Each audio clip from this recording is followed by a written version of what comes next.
오늘은 이스라엘 남유다 왕 중에서 분열 왕국 두 번째 왕인 아비야에 대해서 함께 말씀을 나누도록 하겠습니다. 역대기는 이미 나라가 한번 멸망했고요. 멸망한 다음에 포로로 잡혀갔죠. 포로로 잡혀간 그곳에서 다시 회복이 되는 이 회복의 기간 속에서 귀환하여 회복이 되는 기간 속에서 하나님께서 이 땅에 약속하신 것들을 다시 붙잡으면서 자신들의 역사를 재해석하는 것이 역대기입니다. 그래서 역대기는 중요한 것이 하나님의 언약을 따라오는 족보였고요. 족보가 중요하게 다루어지고, 그리고 하나님께서 약속하신 나라는 예배하는 국가로서 성전 중심으로 이스라엘의 역사를 다시 한번 재평가를 합니다. 그렇기 때문에 이 족보와 성전으로 이어가는 왕들 중에서 중요한 위치는 다윗과 솔로몬이었고요. 다윗과 솔로몬 때에 하나님께서 약속하신 대로 족보를 이어 다윗의 계보를 이어가시고, 약속하신 대로 솔로몬 때에 성전을 짓게 하셔서 제사장들과 레위인들 중심으로 이스라엘이 예배하는 국가가 되게 하셨습니다. 그래서 이 장면이 굉장히 중요합니다. 성전 중심에 예배하는 나라, 예배하는 나라의 중요한 직분은 제사장들이었고요. 제사장들과 레위인들이 이스라엘에서 굉장히 중요한 위치이고, 또 다윗의 왕위를 이어가는 것이 중요했습니다. 그래서 역대기는 남북으로 갈라진 이후에 북쪽 이스라엘은 관심을 두지 않아요. 북쪽 이스라엘은 다윗의 계보를 이어가는 왕이 아니기 때문입니다. 그가 관심을 두고 기록하는 것은 남쪽 유다인데, 남쪽 유다 땅에서 지난주에는 르호보암을 함께 나누었고요. 르호보암이 죽고 나서 이어지는 왕이 아비야입니다. 역대기에서는 아비야이지만 열왕기상에서는 아비얌입니다. 같은 사람이에요. 아비얌이라 할 수도 있고 아비야라고 할 수도 있는데 같은 사람입니다. 오늘은 이 아비야에 대해서 함께 살펴볼 텐데, 열왕기 하에서 열왕기의 이야기 속에서는요, 열왕기상 15장 정도에서 아비야가 등장을 하는데, 그때 아비야의 평가는 한 8절 정도로 끝냅니다. 아비야는 그 아버지에 따라서 다윗의 길을 행하지 않은 사람으로, 선하지 않은 왕으로 평가하고 그렇게 길지 않아요. 근데 역대기는 오늘 13장 한 장을 할애해서 아비야의 통치 기간에 있었던 한 사건을 우리에게 가르쳐 줍니다. 그 한 사건은 무엇이냐 하면 북쪽 이스라엘과의 전쟁이에요. 북쪽 이스라엘은 여로보암이 왕이 되어서 그가 올라가 하나님을 예배하지 못하도록 제사장들을 아무나 세웠고, 또 성전에 내려가지 못하도록 베델과 단에다가 금송아지를 만들어 두었으며, 절기도 바꾸어서 자기네 나름대로의 절기들을 지킴으로 이스라엘 느바세 아들 여로보암의 죄는 북쪽 이스라엘을 멸망할 때까지 벗어나지 못하게 하는 죄가 되었습니다. 르호보암 때에 전쟁을 하려 했으나 하나님께서 막으셨어요. 이 일은 나로 말미암음이니까 전쟁하지 말고 너희들 그냥 따로따로 지내야 된다라고 하셨습니다. 이런 르호보암 이야기가 지나고 나서 르호보암이 죽고 여로보암은 아직 살아있을 때 여로보암이 남쪽을 침투한 것으로 봅니다. 침공을 하고, 여로보암이 아무래도 남쪽까지 좀 점령하려고 하지 않았을까 이렇게 좀 보게 되는데, 이렇게 쳐들어왔을 때 아비야가 여로보암과의 전쟁을 어떻게 치루어내느냐, 이것을 오늘 함께 말씀을 통해서 살펴보도록 하겠습니다.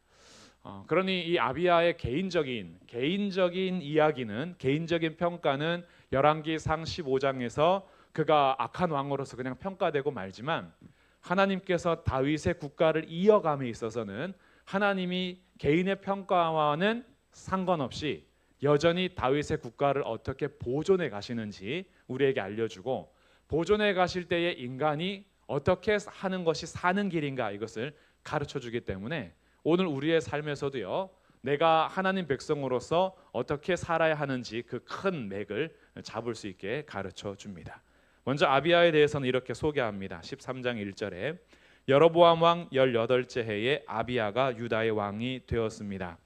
예루살렘에서 3년간 다스립니다. 통치 기간이 길지 않았죠. 3년 있다가 죽고요. 그리고 이제 바뀌게 되는데, 그 3년 동안 다스릴 때에 전쟁이 일어납니다. 3절 아비야는 싸움에 용감한 군사 40만 명, 남쪽 유다의 군사는 40만 명이고요. 북쪽 이스라엘의 군사는 큰 용사가 80만 명입니다. 그러니 군사가 두 배나 많죠. 용감한 군사, 큰 용사, 이렇게 군사들이 두 배가 되어서 모였는데 아비야가 4절부터 설교를 합니다. 4절부터 12절까지 북쪽 이스라엘 군사들을 향해서 산 위에 서서 큰 소리로 외치면서 이야기하는 거예요. 그 이야기할 때에 대조되는 핵심들이 몇 가지가 있는데 이 연설의 첫 번째 핵심은 먼저는 소금 언약 때 배반입니다. 이 아비야의 연설을 한번 볼게요. 4절부터 연설이 시작이 됩니다. 아비야가 에브라임 산중 스마라임 산 위에 서서 이르되 여로보암과 이스라엘 무리들아 다 들으라. 이스라엘 하나님 여호와께서 소금 언약으로 이스라엘 나라를 영원히 다윗과 그의 자손에게 주신 것을 너희가 알 것이 아니냐. 여기 소금 언약 나오죠. 소금 언약이라는 것은 불변의 상징입니다. 소금이 변하지 않는 특성을 가지고 있기 때문에 소금 언약이라는 것은 변치 않는 약속을 말할 때 이 소금 언약이라 하고요. 하나님께서 이 소금을 제물에서도 굉장히 귀하게 사용하게 되는데 하나님께서 변치 않는 약속이 무엇이었냐면 이 나라를 다윗과 그의 자손에게 주신 것이 하나님의 소금 언약이다. 이건 변하지 않는 하나님의 약속이다라는 거예요. 그런데 너희들은 어떻게 시작이 됐느냐? 6절에 다윗의 아들 솔로몬의 신하 느밧의 아들 여로보암이 일어나 자기의 주를 배반했다. 다윗을 이어서 그 왕위가 영원해지는 것이 하나님의 약속인데 여로보암은 그 약속을 깨버리고 주를 배반하여 나라를 세웠다라는 거예요. 그러니 이 나라는 원래 하나님께서 다윗에게 약속한 나라인데 너네들이 주를 배반하고 세워진 나라가 북이스라엘 너희 나라가 아니냐라고 얘기합니다. 그러면서 7절에 그들에게 모인 사람들을 남봉꾼과 잡배가 모여 따랐다 이렇게 얘기하죠. 주를 배반하는 그 자에게 여러 남봉꾼 잡배들이 함께 모여서 스스로 너희들을 강하게 했구나. 그러나 그렇게 강하게 해서 솔로몬의 아들 르호보암 때에는 그가 어리고 마음이 연약하여 그들의 입을 능히 막지 못했다. 그들을 대적하지 못했다. 그런데 8절 이제 너희가 또 다윗 자손의 손으로 다스리는 여호와의 나라를 대적하려 하는구나. 르호보암이 너희들을 막지 못했다라고 해서 너네가 어떻게 이제 우리를 대적하려고 하느냐? 근데 우리를 대적하려고 할 때 두 번째 핵심은 여호와의 나라라고 얘기합니다. 너희가 어찌하여 이제 르호보암이 너네들을 막지 못했다라고 해서 일어나 힘을 강하게 하여 여호와의 나라를 치려고 하느냐라고 해요. 여호와의 나라는 여호와께서 왕이 되시고 통치하시는 나라라는 의미이죠. 이 나라는 여호와께 속한 나라예요. 그런데 너네들은 어떤 나라냐? 8절에 계속 보시면 너희는 큰 무리요 또 여로보암이 너희를 위하여 신으로 만든 금송아지들이 너희와 함께 있도다. 여호와의 나라 대 금송아지의 나라입니다. 너네들의 나라는 금송아지들을 북쪽과 남쪽에 두면서 그 금송아지가 너희를 인도한 하나님이다라고 섬기는 나라 아니냐. 너네가 어떻게 스스로 강하게 해서 주를 배신할 뿐 아니라 이제 와서 여호와의 나라를 또 대적하려고 치러 왔냐 이거죠. 세 번째 핵심의 대조는 뭐냐면 그 다음에 이어지는 이야기인데 너희가 아론 자손인 여호와의 제사장과 레위 사람들을 쫓아내고 이방 백성들의 풍속을 따라 제사장을 삼지 아니하였느냐. 제사장의 계보에 따라서 하나님께서 아론의 자손들에게 제사장을 맡겼는데 너네들은 아무 사람이나 제사장을 삼았다라고 이야기합니다. 제사장들 다 쫓아내고 레위 자손들을 다 쫓아내면서 아무나 누구를 막론하고 아무나 세웠는데 9절 한 네 번째 줄부터 보니까요. 누구를 막론하고 어린 수송아지 한 마리와 수량 7마리를 끌고 와서 장립을 받고자 하면 제사장으로서 임직 받고자 하려면 그러면 그 송아지랑 그 수량 7마리 받고 아무나 다 송아지 신을 섬길 수 있는 제사장 삼았다 이거예요. 그러니까 가축 좀 돈 좀 가져오고 가축 가져와서 바치면 다 제사장 삼아 줬다라는 거죠. 하나님께서 세우신 나라는 자기의 어떤 소원에 따라서 제사장이 될 수 있는 나라가 아닙니다. 하나님 세우신 나라는 하나님께서 세우신 레위 지파 안에서, 그것도 아론의 자손들, 레위 자손들 중에서도 아론의 자손들만 제사장 삼았고, 나머지 레위 자손들은 성막에서 성전에서 일할 수 있는 그런 일꾼 봉사자로 레위인들이 섬기게 되었죠. 이것은 그러니 하나님 정해 주신 건데, 여기는 아무 사람이나 다 세웠다라는 겁니다.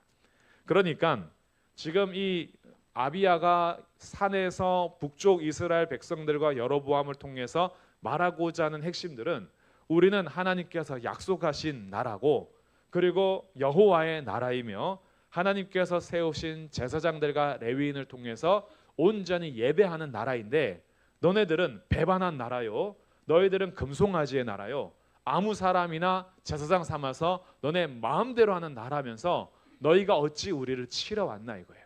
너희가 어찌 우리를 대적하여서 전쟁을 하러 왔느냐라고 합니다. 그러면서 결론적으로 10절에 이렇게 얘기합니다. 10절부터 12절이 연설의 결론인데요. 우리에게는 여호와께서 우리 하나님이 되시니 우리가 그를 배반하지 아니하였고, 여호와를 섬기는 제사장들이 있으니 아론의 자손이요 또 레위 사람들이 수종들어 매일 아침 저녁으로 여호와 앞에 번제를 드리며 분향하며 깨끗한 상에 진설병을 놓고 또 금 등잔대가 있어 그 등에 저녁마다 불을 켜나니 우리는 우리 하나님 여호와의 계명을 지키나 너희는 그를 배반하였느니라. 우리 하나님이 우리와 함께 계신다. 우리는 하나님을 아침 저녁으로 말씀에 따라서 예배하는 나라이고 너희들은 배반한 나라이다. 그러므로 12절 함께 읽어보겠습니다. 12절 시작.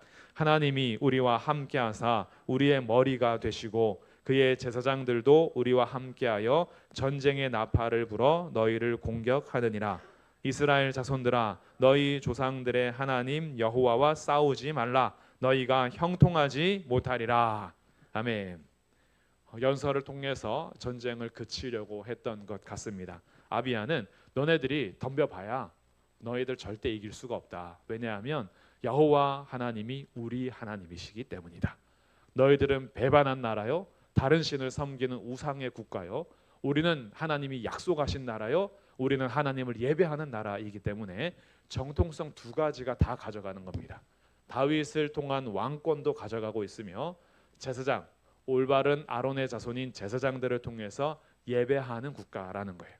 그러니까 아비야는 개인적으로 다윗의 길을 따르지 않았던 악한 왕으로 평가가 되는 왕이긴 하나, 하나님께서 유다 땅 이 남유다 왕국을 정통성으로 이어가시는 이 두 가지, 다윗의 자손이요 아론의 자손들이 하나님 앞에 제사하며 섬기는 나라로서 하나님이 우리 하나님 되시기 때문에 개인적으로 왕은 악할지라도 하나님은 이 다윗의 국가에 승리를 주실 거니 너네들은 덤비지 마라.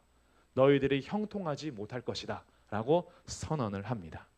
그럼 이때 이 얘기를 듣고 돌아갔으면 좋잖아요.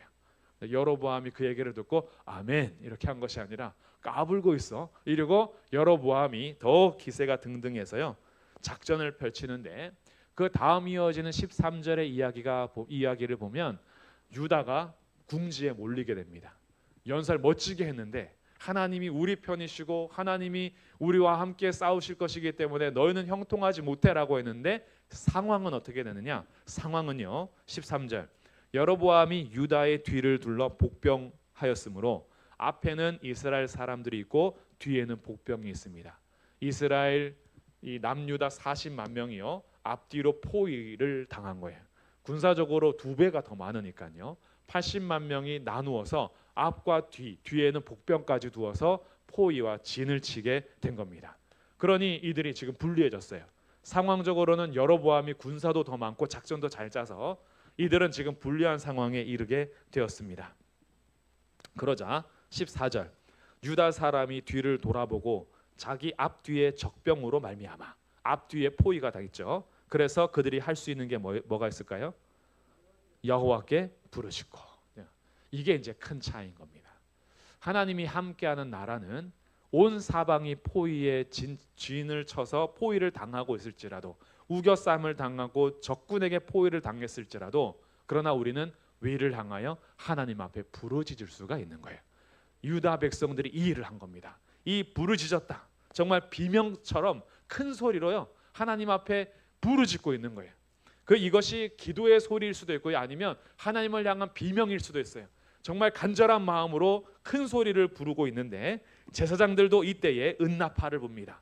하나님 앞에 또 백성들을 소집하는 그런 나팔을 불기 시작해요. 15절 보니까요. 이것을 이렇게 표현하는데 유다 사람이 소리 지르매. 그렇죠? 유다 사람이 소리를 질렀대요. 앞뒤에 막혀 있어서 지금 이들이 전진해 오면 자기들은 꼼짝없이 다 죽게 생겼습니다. 근데 위를 향하여 소리 지르고 부르짖으며 나팔 소리가 울리고 있습니다. 그때 15절 유다 사람이 소리 지를 때에 누가 일하시냐 하면 하나님이 일하십니다. 하나님이 여로보암과 온 이스라엘을 아비야와 유다 앞에서 치셨다. 사람들이 볼 때는요 항상 이런 것만 봅니다. 80만 명 대 40만 명. 그리고 누가 더 전략이 좋은가.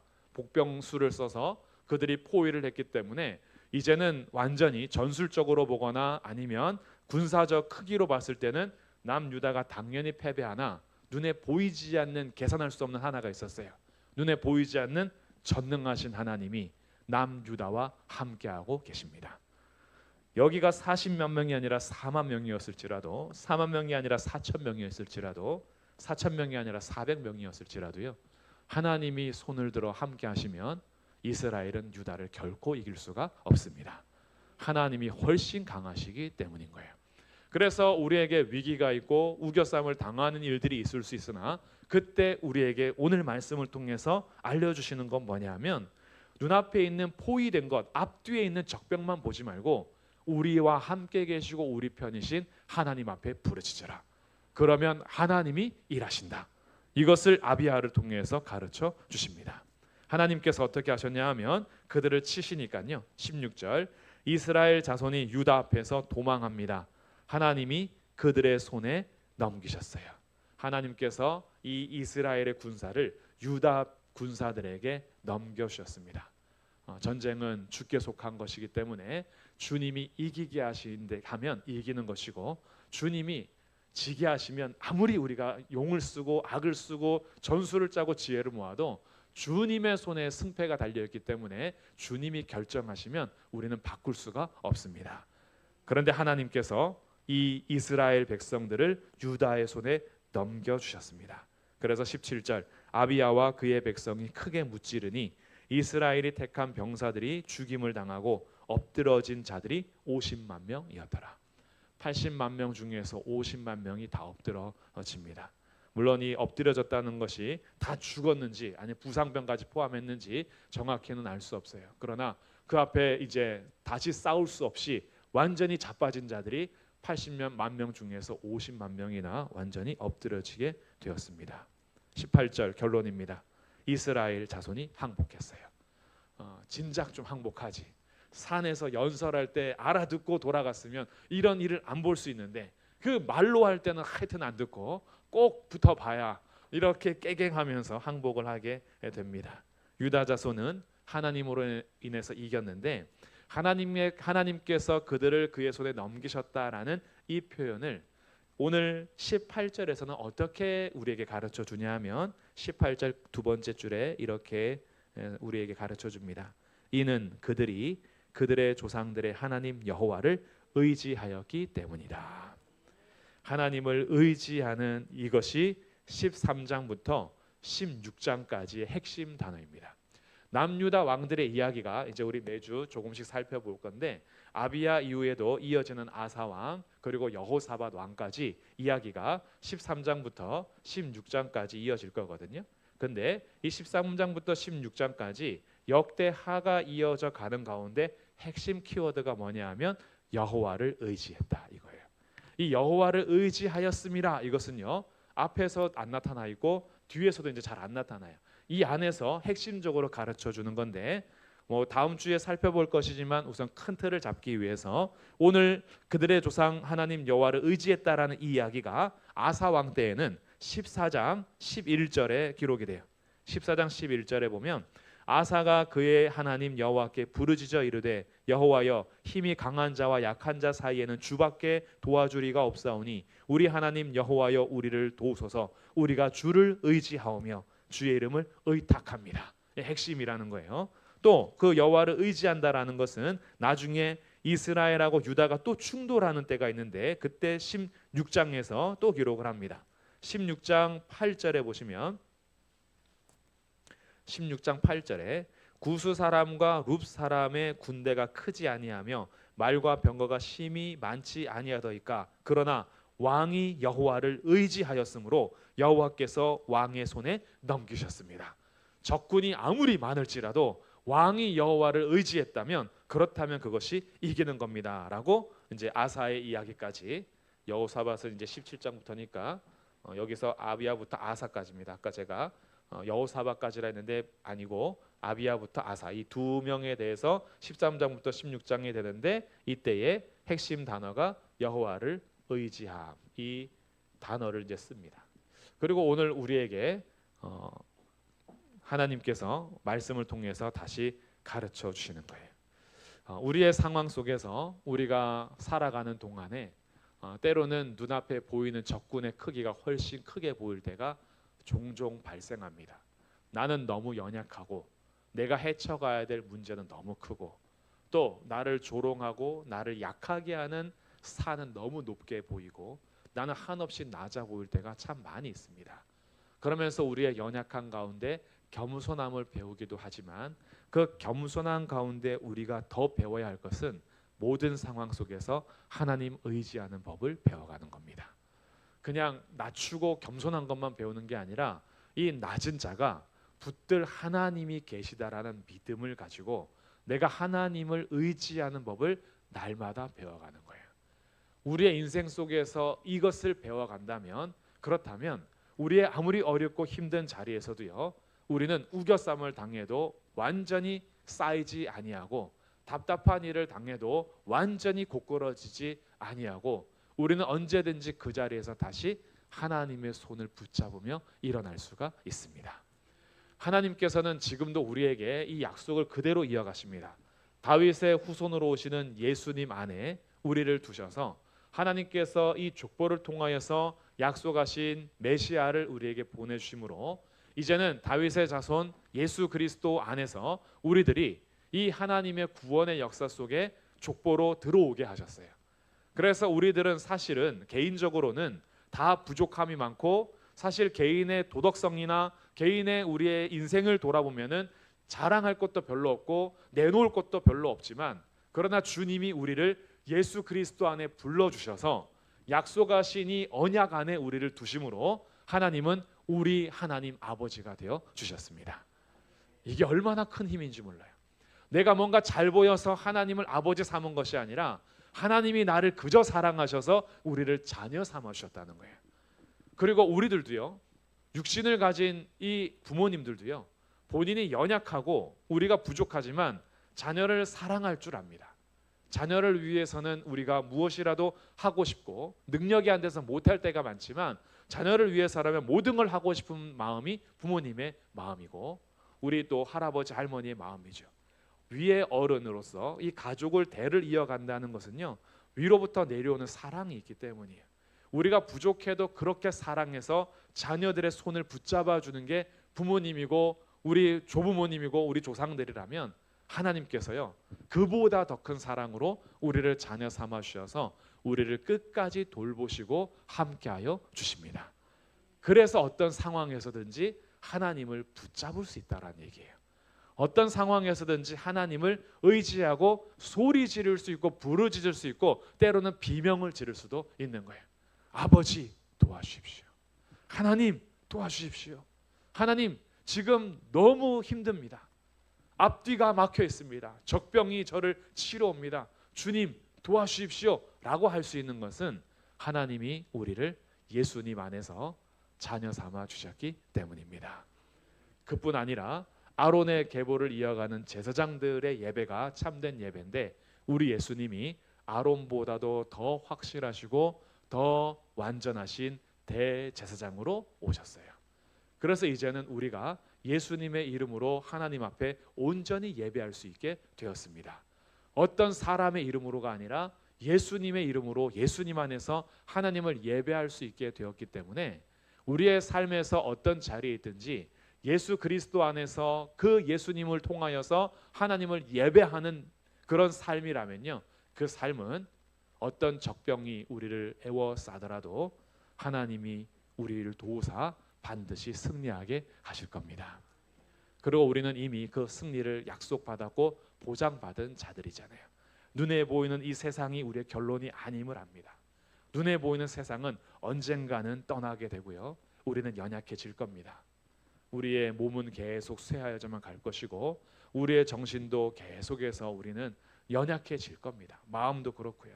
그러나 우리의 결론은 새드 엔딩이 아니라 했어요. 우리의 결론은 해피 엔딩입니다. 우리를 영화롭게 할 그날이 있고 가장 영광스러운 나라에서 영원토록 살게 하실 날이 보장되어 있지 않습니까? 예수님 안에서 다윗의 후손이요 참 대제사장이신 예수님 안에서 모든 성도들의 마지막은요 완전한 승리이며 회복입니다. 그러니까 이 땅에서요 어떤 일을 만나든지 부르짖을 수 있다라는 얘기예요. 어떤 문제든지 우리는 소망을 가지고 하나님을 의지할 수 있다라는 얘기죠. 그래서 하나님을 의지하는 자들은요 어떻게 살아가냐 하면 하나님 앞에 먼저는 기도합니다. 하나님 앞에 기도하며 살아요. 내가 잠깐씩이라도요 나의 삶에서 주여라고 외칠 수가 있는 거예요. 주여. 그래서 우리가 이게 습관이 되면요 허리 아플 때도 주여, 다리 아플 때도 주여, 주여가 이제 우리가 부르는 이름이 됐어요. 그래서 우리는 연약하고 매 순간마다 하나님 앞에 주여라고 외칠 수 있고 부르질 수 있는 사람이고, 그렇게 주여라고 유다 사람이 소리 지를 때 부르짖을 때 하나님께서 그 앞에 적군들을 물리치신 것처럼 우리가 주여라고 부르는 그 자리에 하나님이 우리의 신음소리를 들으십니다. 그뿐 아니라 두 번째, 기도하는 의지하는 자는 기도하는 것이 첫 번째고요. 두 번째는 하나님을 예배하는 사람들입니다. 우리의 예배의 삶을 포기하지 않는 거예요. 하나님을 예배하는 것이 내 삶에서 하나님께서 받으시고 나에게 명하시고 기뻐하시는 이름을 알기 때문에 우리는 예배의 자리 또 예배의 시간, 우리의 삶에서 내가 하나님 앞에서 예배하는 자로서 거룩한 산제물로 우리가 하나님 앞에 드리는 삶의 예배, 또 교회 공동체가 함께 모여서 예배하는 공동체의 공예배, 이 예배들을 우리는 함께 귀중히 여길 줄 아는 거예요. 그래서 잠시 멈출 수 있는 거죠. 우리의 삶에서 잠시 멈추어 예배의 자리는 시간과 공간이 잠시 거룩하게 구별이 되는 시간인 거예요. 하루하루 살아가는 우리의 삶이 다 하나님의 손에 있어서 우리는 매일의 삶 속에서 하나님을 의지하며 기도하며 살아갈 수 있는 복을 받았고, 더불어서 우리의 모든 시간과 공간 속에서 예배할 때에는 일시적으로 그 시간이 구별이 되고 내가 예배하는 장소가 구별이 되면서 거룩하신 하나님 앞에서 우리의 삶을 정돈해 갈 수 있게 됩니다. 그렇게 우리가 우리의 삶을 표현하고 마음을 드릴 수가 있는 거예요. 하나님을 의지합니다라는 거죠. 내가 하나님을 의지하면서 오직 하나님만 붙들고 예배하며 기도하면서 주님 앞에 나아갑니다. 그렇게 우리 주님 앞에 나아가는 그 삶이요, 오늘 핵심으로서 13장 18절에 이는 그들이 그들의 조상들의 하나님 여호와를 의지하였음이라. 하나님을 의지하는 군대가 이깁니다. 하나님을 의지하는 군대는 반드시 승리합니다. 지금도 하나님은 자기를 의지하는 자들의 손을 붙잡아 주십니다. 우리의 삶에서 아무리 어렵고 힘들더라도요, 지금 내가 혹시 80만 명의 우겨싸움을 당하는 순간일 수도 있어요. 그러나 믿으십시오. 반드시 하나님이 이기게 하십니다. 하나님의 손에 우리의 인생이 달려있음을 믿으시고 다른 것 의지하지 말고 하나님 의지하면서 그 하나님 앞에 기도하시고 그 하나님을 예배하면서 주님께서 성도들에게 맛보아 알게 하시는 그 승리를 같이 누리시며 찬송하시는 하루하루의 삶이 되시기를 주님의 이름으로 축복합니다. 아멘. 이 시간 우리 같이 기도하면 좋겠습니다. 요즘에 내가 더 기도해야 될 우겨싸움을 당한 일은 무엇인지, 앞뒤로 적군이 있어서 어디로 가야 될지 몰라서 좀 답답한 일을 당할 때도 있지 않습니까? 그런데 오늘 기도할 수 있습니다. 예수님을 붙잡는 언약 백성들로서 하나님을 아버지라 부를 수 있는 자녀들로서 오늘도 예배의 자리에서 하나님 앞에 기도하면서 주님 도와주십시오. 하나님, 저의 인생에 주님만 나의 의지의 대상이 되십니다. 주님 저를 도와주시고, 또 혹시 나는 아직 큰 어려움이 없지만 내가 아는 분 중에 좀 어려움 당한 사람들이 있다. 하나님 도와주십시오. 주님 의지하며 주의 손으로 구원받아 문제를 해결받게 해주십시오라고 혹시 우리 아는 분이 있다면 그분들을 위해서도 기도하시면 좋겠습니다. 함께 기도하겠습니다.